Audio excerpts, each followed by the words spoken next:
ኤርትራ ምድላዋት ክትገብረሉ ዝጸንሐት ሻምፒዮን ቅድድም ብሽክለታ አፍሪካ ብሰንኪ ኮሮና ቫይረስ ንካልእ እዋን ተሰጋጊሩ። ኣብ ኤርትራ ተኣሲሮም ዝጸንሑ ልዕልሚትን 20 የመናውያን ናብ ዓዶም ተፋንዮም። ሕብራት ሃገራት ምጥያስ ስደተኛታት ናብ ሳልሰይቲ ሃገር ብሰንኪ ኮሮና ቫይረስ ንግዚኡ ደው ከም ዘበለ ፍሊጡ። ዋጋ ነዳዲ ንሓደ በርሚል ናብ ስታት $25 ወሪዱ። ሰላም ዝኸበርኩም ተኸታተልቲ ኤረና። እዚ ኣብ ኤርትራን ከባቢያን ንዝተራዩ ዓበይቲ ፍጻሜታት ዝሰሙን እዚ ዝርኢ መደብ እዩ። ኣብ ናይ ሎሚ ትሕሶና ብተወሳኺ ኣፍሪቃ ንመኸተ ለበዳ ኮሮና ቫይረስ ተዳልያ ክትጸንሕ መዘኻኸሪ ቀሪቡ፣ ኢትዮጵያ ጅቡትን ኣብ ኣጠቓቕማ ወደብ ዘተኮረ ዘተካይደን፣ ሱዳን ኢትዮጵያን ግብፅን ኣብ ዘሰሓሕበን ዘሎ ጉዳይ ክትሽምግል ምዃና ገሊፃ ዝብሉ ትሕሶታት ክንደስስ ኢና። ክሳብ ፍጻሜ ምሳና ክትጸንሑ ዕድመ ነቕርበልኩም። ቢንያም ስምዖኔ፣ ሰናይ ምክትታል።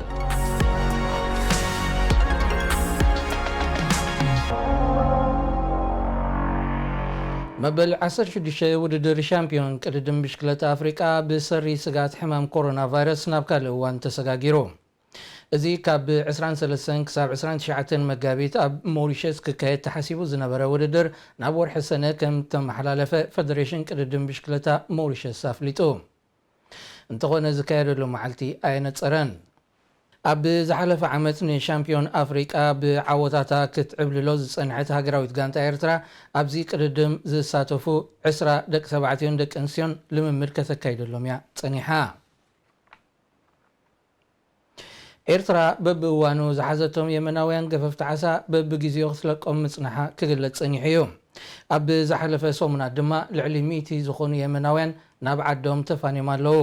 ሓያሎ ካብኣቶም ንልዕሊ 4 ዓመታት ዝተታሕዙን ሕቲ ንስለያ ዘዋፈሮም ከይኮኑን መርመራ ክካየደሎም ከም ዝጸንሐ ምንጭታት ኣመልኪቶም።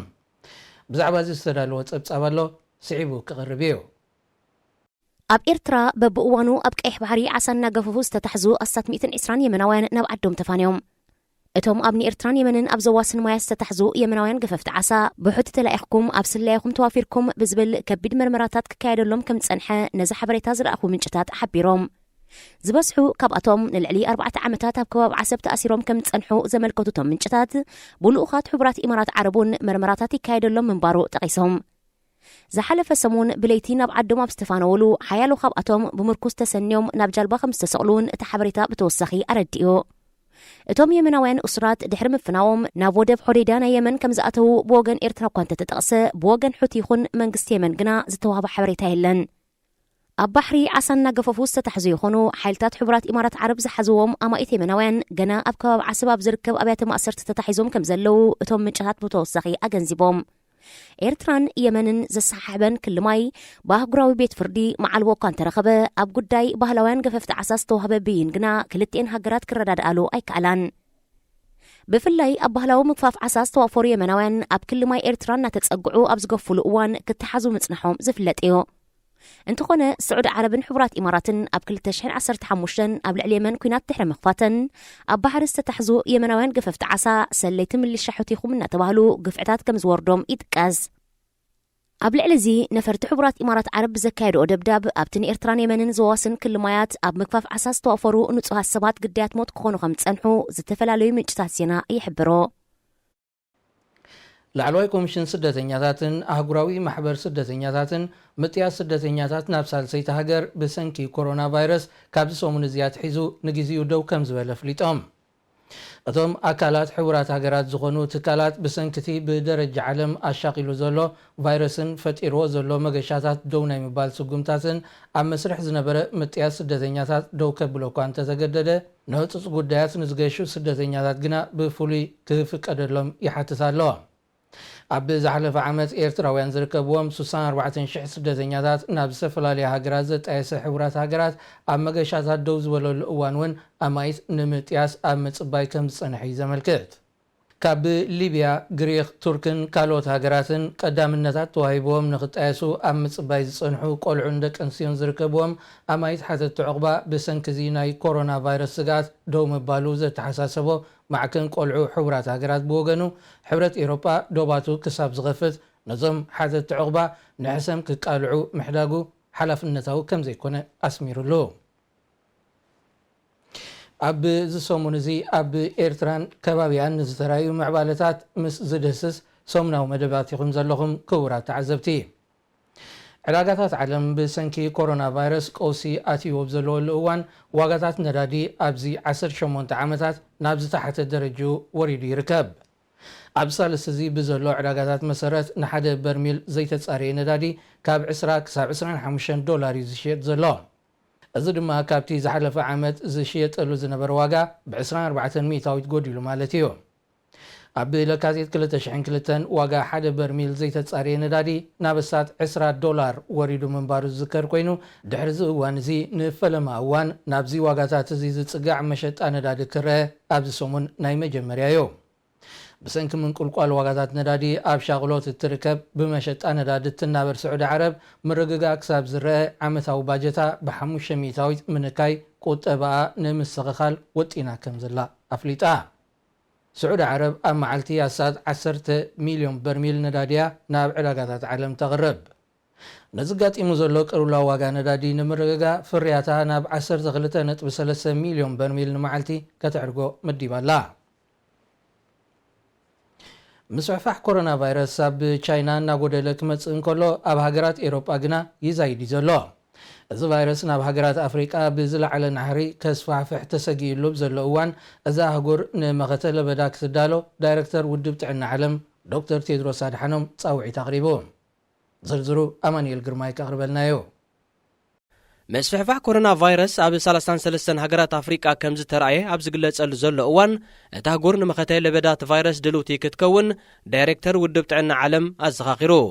ኣብዘን 33 ሃገራት ኣፍሪቃ ዛጊት 17 ሰባት ብሰንኪ እቲ ቫይረስ ከም ዝሞቱን ኣስታት 600 ሰባት ድማ በቲ ቫይረስ ከም ዝተለኽፉን ይግለጽ እኳ እንተሎ እቲ ቁጽሪ ካብዚ ክዛይድ ከም ዝኽእል እዩ ዝግመት ዘሎ እዚ ድማ ብኣፍሪቃ ምዕቡል መከታተልን መመርመርን ናውቲ ሕክምናን ምስ ዘይምህላው ዝተተሓዘ ምዃኑ እዩ ውድብ ጥዕና ዓለም ስክፍቱ ዝገልጽ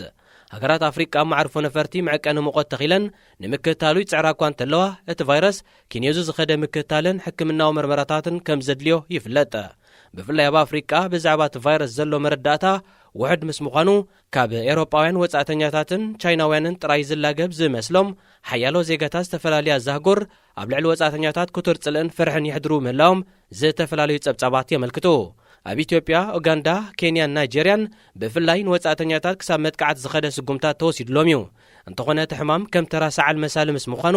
ወጻእተኛታት ብምክልኻል ጥራይ ዝግታ ዘይኮነ ሃገራት ኣፍሪቃ እውን ኣብ ውሻጤን ዝግባእ ጎስጓስን ምድላዋትን ክገብራዩ ውድብ ጥዕና ዓለም ዝጽውዕ ዘሎ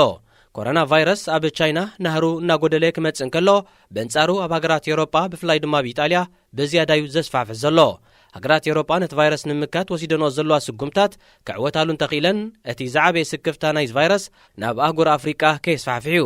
ዛጊት እተን ዝበዝሐ ምልክታት ሕማም ዝተረኣየን ሃገራት ኣፍሪቃ ናይጀርያን ደቡብ ኣፍሪቃን እየን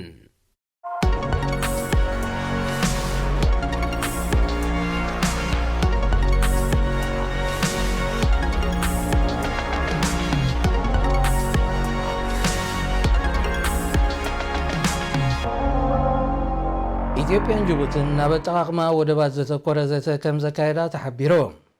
እዚ ዝተሓበረ ብሚኒስተር ሕርሻ ዝምራሕ ላዕለዋይ ልኡኽ ኢትዮጵያ ዝሓለፈ ሰሙን ኣብ ወደባት ጅቡቲ ድሕሪ ዘካየዶ ምብጻሕ እዩ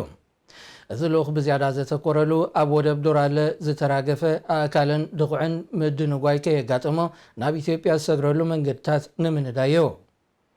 ኢትዮጵያ ነዚ ዝሓለፈ እሳት 20 ዓመታት 97 ሚእታዊት ኣገልግሎታት ወደብ ካብ ጅቡቲ ክትረኽቦ ጸኒሓ እንተኾነ ኣብዚ እዋን እዚ ንወደባት ኤርትራ ሱዳን ኬንያን ርእሰ ምምሕዳር ፑንትላንድን ከም ኣማራጺ ተቋሙቶ ከም ዘላ ይፍለጥ እዚ ከምዚ ኢሉ እንከሎ በዓል መዚ ኣገልግሎታት መጓዓዝያ ባሕሪ ጅቡቲ ልዕሊ 1000 ኮንተይነር እትስከም ናይ ጽዕነት መርከብ ገዚኡ ኣብ ስራሕ ከም ዝወዓለ ገሊጹ እዚ ኣብ ትሕቲ በዓል መዚ ኣገልግሎታት ወደብ ጅቡቲ ዝመሓደር ንግዳዊ ትካል ካብ ዝቐወም ካልኣይ ዓመቱ ዘቑፀረ ኮይኑ እዛ ካብ ግሪክ ዝገዝኣ ናይ ጽዕነት መርከብ ድማ ካልኣይቲ እያ እቲ ኣብ መጓዓዝያ ባሕሪ ዝነጥፍ ትካል ንኢትዮጵያን ካልኦት ሃገራት ምብራቕ ኣፍሪቃን ንግዳዊ ኣገልግሎታት ንምሃብ ዝዓለመ ምዃኑ እዩ ዝጠቅስ ሱዳን ኣብ መንጎ ኢትዮጵያን ግብፅን ብጉዳይ ኣጠቓቕማ ናይልን ኢትዮጵያ ተሃንጾ ዘላ ዲጋን እናተጓሃረ ዝመጽእ ዘሎ ምስሕሓብ ክትሽምግል ምዃና ምክትል ኣቦ ወንበር ናይቲ ንሱዳን ዝመርሕ ዘሎ ልኡላዊ ባይቶ ጀነራል ሓምዳን ደጋሎ ገሊጹ። ኣገልግሎት ዜና ግብፂ ኣብ ሳልስተ እዚ ብዘቕረቦ ሓበሬታ መሰረት ጀነራል ዳጋሎ ኣብ መንጎ ኢትዮጵያን ግብፅን ተፈጢሩ ንዘሎ ምርሕሓቕ ንምፅባቡ ሱዳን ክትሰርሕ ምዃና ይጠቒሱ። ሱዳን ናብ እዋን ስርዓት በሽር ንመርገፂ ኢትዮጵያ ኣብ ጉዳይ ናይልን ዲጋ ተሃድሶን ትድግፍ ምንባራ ዝፍለጥ እዩ። ይኹን እምበር ድሕሪ ምእላይ ስርዓት አልበሽር ዝቆመ መሰጋገር መንግስቲ ሱዳን መርገፂኡ ናብ ግብፂ ዛዝዩ ድሕሪ ምጽናሕ ኣብ ዝሓለፈ ሰሙን ድማ ግብፂ ናብ ማሕበር ሃገራት ዓረብ ንዘቕረበቶ እማመ ተቃዊሙ። ኢትዮጵያ ካብቲ ብምምሕዳር ትራምፕን ባንኪ ዓለምን ተማኪሉ ዝካየድ ዝነበረ ዘተ ብሃንደበት ድሕሪ ምስሓባ ግብፂ ኣብ ልዕሊ ኢትዮጵያ ዲፕሎማስያዊ ፀቕጢ ንምግባር ናብ ማሕበር ሃገራት ዓረብን ሕብረት ኤሮጳን ልኡኻታ ዋፊራ። መርገፂ ማሕበር ሃገራት ዓረብ ኣብ ጉዳይ ናይል ንግብፂ ዝህልዋ ሓለፋ ዝተቃወመት ሱዳን ብወገና እቲ ጉዳይ ብዘተን ምቅራብን ንኽፍታሕ ዲፕሎማስያዊ ኣበርክቶ ክትገብር ምዃና ትንፍት ዘላ። ኣብ ዝሓለፈ ሰሙን ብምክትል ጠቕላሊ ሓለቓ ስታፍ ዝምራሕ ላዕለዋይ ወተሃደራዊ ልኡኽ ኢትዮጵያ ኣብ ሱዳን ብምብፃሕ ብዛዕባ እዚ ጉዳይ ከም ዝተመያየጠ ዝዝከር እዩ። ክቡራት ተኸታተልቲ ኣብ ኤርትራን ከባቢኣን ኣተኪሩ ኣብ ሰሙን እዚ ንዝተረኣዩ ዓበይቲ ፍጻሜታት ዝደስስ መደብ ኢኹም ክትከታተሉ ፀኒሕኹም። ናይ ሎሚ ትሕዝቶና ኣብዚ ተዛዚሙሎ ዝመፅእ ሰሙን ብካልእ ትሕዝቶ ይራኽበና። ቢንያም ስምዖኔ ሰላም ቅነ